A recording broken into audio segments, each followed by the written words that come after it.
Hey everyone, how's it going? This is Zach Peters and let's go racing. So this is actually, I wrote down my notes and some of this stuff right after the Martinsville race this year, but because I'm a little behind, it is not near Martinsville anymore. But I already created the content, I already wrote down the notes, so I'm going to share them anyways. Martinsville. NASCAR at Martinsville was an interesting race for me because if it was 10, 15 years ago, I don't know if I would have enjoyed the race as much as what I did. What makes a good race? What makes a good, just entertaining, fun race to watch? It's going to be different for everyone. It's going to be different for sort of every part of your life and every level of involvement in NASCAR. By the way, I've got my notes in front of me, so if I'm not staring right at the camera, forgive me. So what makes a good race? As a kid, a good race was when your favorite did great. It didn't matter what the track was. It didn't matter the style or the generation of the car or any of that stuff. If your favorite won or if your favorite did good, well, that was a good race. And don't get me wrong, I still have favorites. Just ask my wife whenever my favorites win, how different of a person I am that day. Yet the older you get, the more other things sort of impact whether you view a race as good or not. The obvious stuff makes a race good. The action. When you're a kid, it's the action. It's the wrecks. As long as no one gets hurt, the wrecks sort of amp up the action and the fun. Tying this into your favorites, if your favorite wrecks, the action negatively impacts your sort of view of whether it was a good race or not. If the wreck doesn't impact your guy or your girl or your people, your group, your team, then the entertainment and the excitement factor, they skyrocket up. And wrecks lead to pit stops. Pit stops have the potential to ramp up the action. The older I get, the more I appreciate a nice, smooth pit stop. But the kid inside of me still likes seeing that rogue tire or that overzealous driver skid into the pit and miss his mark and cause a little bit of chaos. Again, as long as no one's injured, pit stop madness can help make a good race, shake things up a little bit. Some pit stops lead to restarts, and on some tracks, that is the only time drivers get close enough to do some aggressive white knuckle racing, side by side, crazy passing aggression, especially if it's late in the race. That urgency and that proximity, it breeds danger. It breeds more wrecks. And of course, more wrecks breeds more pit stops, which means more excitement, more fun, more action, as long as no one gets hurt. And as long as your favorite is not involved in that madness. It's a cycle of fun that for most people under the age of 200 years old find fun and exciting, thus creating feelings of a great race when it's all over, as long as no one's hurt and as long as your favorite didn't get involved in any of the madness in the wrong way. Some tracks lend themselves, sort of create an environment where side-by-side action is happening for 400, 500 miles, and that's just too much excitement. I love it.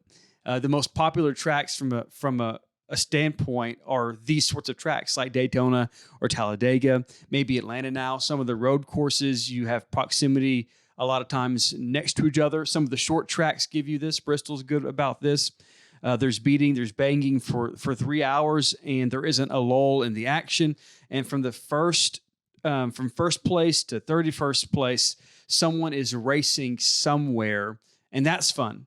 And that's good racing. When there is competition and cars near each other trying to keep someone to pass, that generates some fun, that generates some action, and it probably will generate some wrecks, and it'll probably generate some pit stops and some restarts, which amps up that action. It goes back to what we've been talking about, and that's the kind of racing people like. That's kind of racing I like, and I've always liked. Sometimes, though, as I've gotten older, I've learned to enjoy a race that maybe doesn't have a ton of action, that maybe doesn't necessarily hit some of those action points, but where I get to appreciate teams doing things smoothly and teams doing something different with strategy and with wins. It's not all high octane madness, but it's like watching, I don't know, it's like watching a gambler win big. Sure, they might be racing against fuel. They might be racing against tire fall off and someone right next to them, but the drama's there. It's a different kind of drama. It's not side-by-side action. It's drama against strategy. It's a gamble, and people like gambling anyways. I don't gamble, but I get it. I get it. Watching someone take 2 when everyone else takes 4. Watching someone take 0 when someone else takes 2. That's sort of special. Watching someone stretch that fuel, maybe hoping for caution to all of that kind of stuff sort of adds to the tangible excitement in a different sort of way, even though they're not bumping, even though they're not necessarily running next to each other. It's still fun. I've really started to enjoy races that I would normally turn off whenever I was younger until the last 30 minutes. I've learned to enjoy races of excellence and superior execution. I can see why a team winning, 4 seconds ahead of second place can be viewed as boring. But that 4 seconds is the result of excellence, superior execution, people doing the right thing, and definitely some luck. This is adult fun. Not that kind of adult fun, but the fun you learn to have making sure your yard looks great or that your car is detailed magnificently. It's a perfect meal. It's a perfect swing at the range that no one sees, but it's fulfilling, and therefore it's fun. Sometimes teams produce a race car that's not, it's fun, not because of the drama or the action, but solely because you know how hard it is for something like making no mistakes on pit road or making no mistakes around the track at 300 miles per hour, at 190 miles per hour special. If we're going to grow into this sport, and if we're going to help other people understand why this sport is always fun, not just whenever there's crashes. Right, listen, I get it. You want someone to have fun at a race. You take them to certain races because you know there's probably going to be some action there. But as you get older, hopefully we are learning to enjoy the full variety of good racing.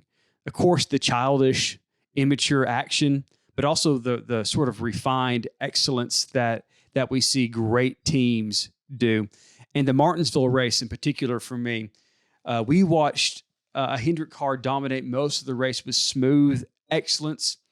And we are still gifted with a bit of action and drama at the end. But that excellence throughout, to me, as I become sort of more refined in my appreciation for every part of the race and in NASCAR, really enjoyed it. Now, here's some quick thoughts I jotted down after that, whatever that was. That word vomit about NASCAR and excellence and all the different kinds of things that make NASCAR fun. Elliott and Brian, they dominated the race with smooth driving. They made very few mistakes until the start of stage 3.